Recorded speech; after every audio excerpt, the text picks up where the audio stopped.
Hello there, welcome to another problem session. So in this problem session, we are also going to review Biot-Savart Law.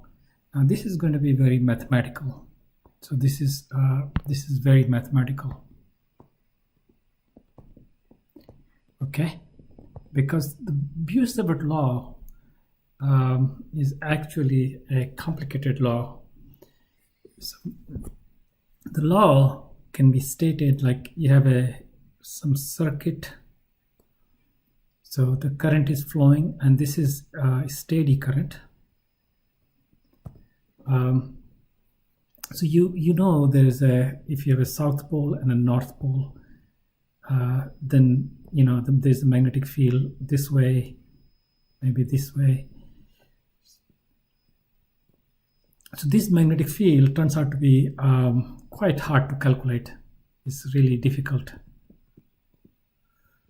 to study theoretically, but you can actually study it experimentally in the lab. You can set up little magnets to check this out and to know exactly what the magnetic fields are, where it is. So this is more you can do it like in a lab.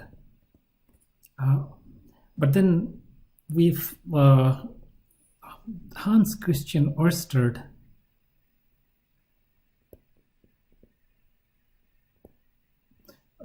he found very interesting effect. So if you have a current, then it actually creates a magnetic field.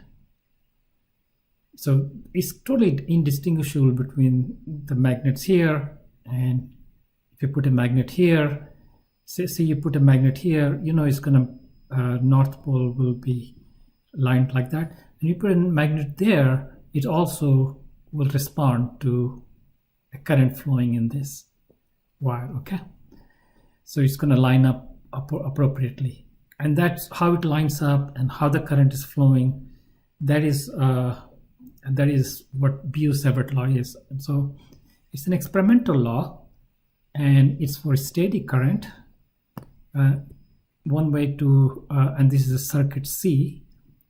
So the way to write how much it will be over there is to look at just tiny bit here, and so this is, let's call it dl, and of course the dl vector will be different over here.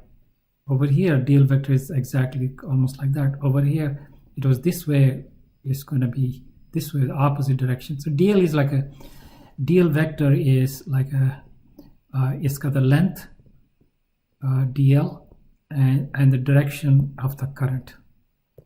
So this is a vector like that. Okay, so now say we locate where the vector is, and so let's call it r prime vector, and this is the point P at which we want the magnetic field, and let's locate that at vector r. So from here you have a direct vector, let's call that vector r. So this vector is that associated with the dl, where the dl is located. Let's call it r from the dl to the point P. That vector is just r prime where the dl is located. So this plus this is r, right? So r, let's in this triangle. So this is r prime, and this is the vector, direct vector, and this is, so you have a r, you go from here to here, you can go this way, r prime plus r, so this r just becomes r minus r prime. So let's see, u hat, let's call that direction u hat from dl to P. So the Biot-Savart law, from this entire circuit, it will be a magnetic field produced at point P will be equal to an integral the entire circuit. So this is like a formal. You can write formal, but you can't do this integral. It's just conceptually It depends on how much current is flowing, and then there's a constant mu naught over 4 pi. This for the units purposes. Mu naught is magnetic permeability of free space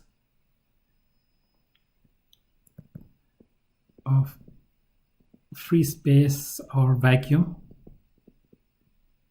So this is some constant, this mu naught, and I, and you have a dl vector cross this unit vector from dl to p divided by the direct distance r square. So it is a square law in a sense, right? R squared, how much far away from it is, r squared dl to point P. So this is a formal definition, and for every problem we have to set this up. Like on this problem, we're going to set this integral up and then do the problem. It will become an integral to do. And the trick is how to get this integral in that situation. So if you know how to do this and set up this integral, maybe this is a good time to actually do this problem. Pause this video and do this problem and come back and check how I did it. Okay, so let's see our problem here. So we need to, here is not the whole circuit, it's just from this part. So what we're going to get the magnetic field is not from the whole circuit, we're just going to get from this. So we are going to take a little element here, that's going to be dl, and you can see dl vector is going to be size of this, and because z is over here, we don't want to call it z here, let's call this z prime.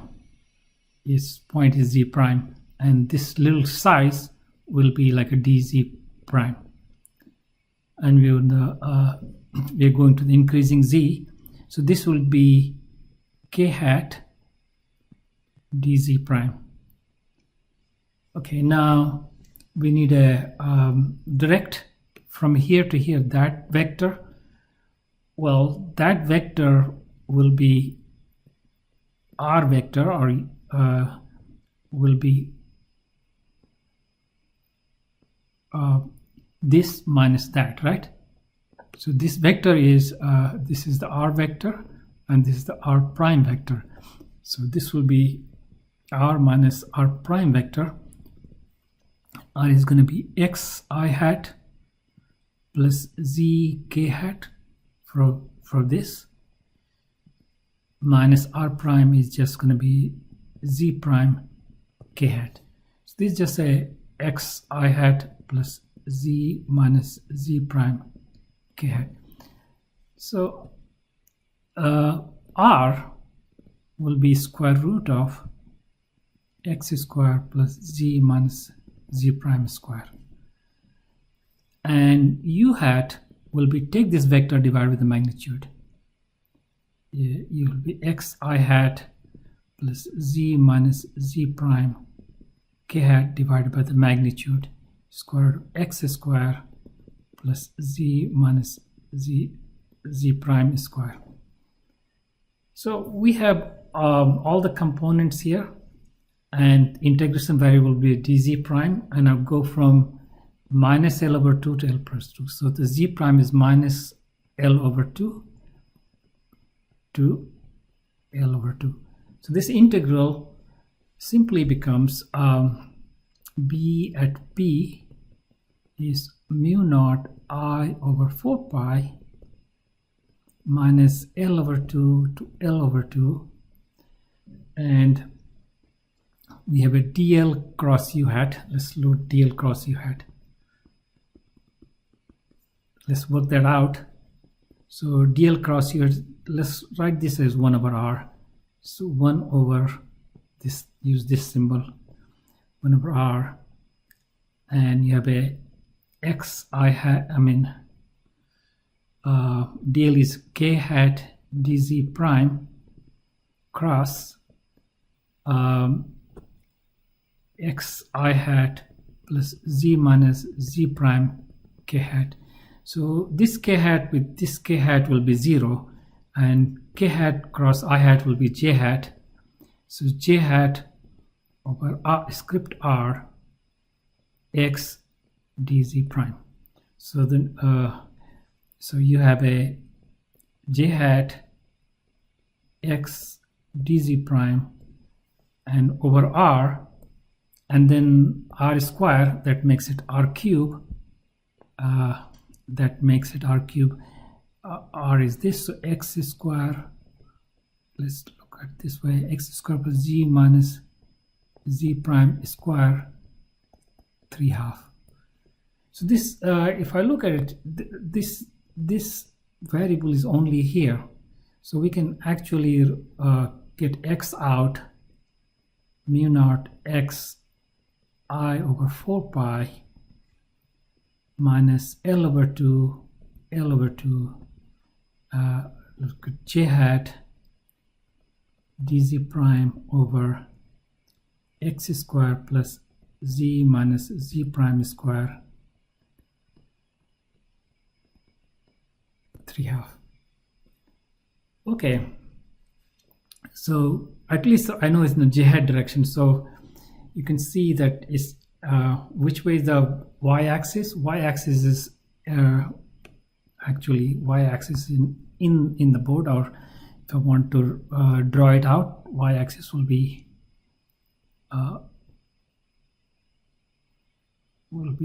going in the board, right? So like right-handed coordinate system. So it's actually over here is along the y-axis in the board. It's because it's a finite over here. It's not going to be a simple just circulating. It's going to be a little bit more complicated. All right. Okay, so we got this, and this is the integral that we have to do. There are many ways to do this integral. You can say that I should do call it z prime and z prime minus z square, the same thing, and z prime will be z prime minus u equal to z prime minus z, then du equals to dz prime, because this is fixed, a fixed point. And you can write this down, j hat mu naught xi over 4 pi, and so this is minus L over 2 minus L over 2 minus z, L over 2 minus z. So that's these two limits change and becomes du, and this is x square plus u square 3/2. You can definitely look this up and do an integration and see. One way to do it is pull x out. So this just j hat mu naught xi over 4 pi. If you put, then you get x cubed down here, and you get a minus L over 2 minus z, L over 2 minus z, du over 1 plus u over x square 3/2. Okay. Okay, so carrying on, you can see that u over x, I can, let's v equals to u over x, then dv is du over x. So over here, you can, this x squared, so 1 over x you can include over there, and so this becomes j hat mu naught I over 4 pi times x, and so minus L over 2 minus z divided by x, L over 2 minus z divided by x, those are the limits in the v, and then you have a dv 1 plus v square 3/2. So you can look up this integral and put the limits So we'll get a j hat mu naught I over 4 pi x. So if you do the integration dx over 1 plus x squared 3/2, what you get, this should be equal to x over square root of 1 plus x squared plus constant integration. This is the one I want, right? So this would be v over square root of 1 plus v squared and the limits. So v low and v high. V high is this, v low is this. So we get a j hat mu naught I over 4 pi x, and this is pretty complicated.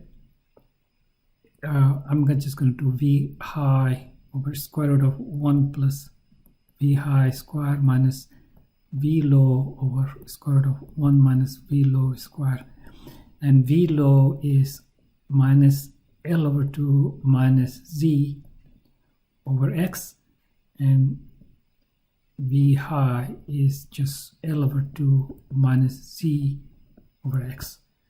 So this is the answer. I know this is kind of messy, but Biot-Savart law ends up doing integrals like this, and you know, you can only do really simple problems. And just to finish it up, you should always look for this steady current as a guide, because this law is only correct for steady current. If the current is changing in time, you don't get this law doesn't apply, because there are corrections depending on how rapidly the current is changing. And then you have electrodynamics, which we are going to do some electrodynamics in the future. But for a steady current, you have a Biot-Savart law. Okay, so just make sure that you understand what Biot-Savart law does, okay? And you should remember this, the form I'm writing down, and many times in the books you don't write down like this, and then people make all kinds of mistakes. So I'm looking for both the direction and magnitude of magnetic field, some point P, and there is some kind of circuit, and that's the point P. And in this circuit, the current is steady, right? So its current is going around the circuit in a steady way. So at that point P, I need to set up this integral, this on whatever a segment of the circuit or the entire circuit. I need to do this dl. I need to pick a piece to set it up. Let's call it dl, and I need to cross it between here to here. Let's call it this direction. Let's call it u hat. This is unit vector. You had a unit vector between dl to p, u hat dl to p, divided by the this distance dl to p. If this is the distance r, dl to p, I call it direct distance from the element to the point square. I need to integrate over this. Basically, using superposition, each one of the elements is providing magnetic field, which is much more complicated. But when all the superpositions are done, then you get this answer. This integral, it's not like if you just look at that current, it's going to produce without the integral field, okay? That's not true. You just from this entire circuit, the sum of all of that will be given by this formula, okay? And this is just, you can see this is just a formal way to write it. You cannot do this integral, right? Integral over what? There's no they're variable, but it's kind of a formal variable. And you just like over here, I had to set it up in a, say, along the z-axis and things like that, and then I could locate where the dl is, and then I can do this integral. But many times it's too complicated, and well, you don't do it. Later on, what you can do is not the Biot-Savart law, but what we'll call it Ampere's law. In the Ampere's law, we'll have some symmetry in the problem, and when there is some symmetry, you have a circulation of magnetic field that takes on a simple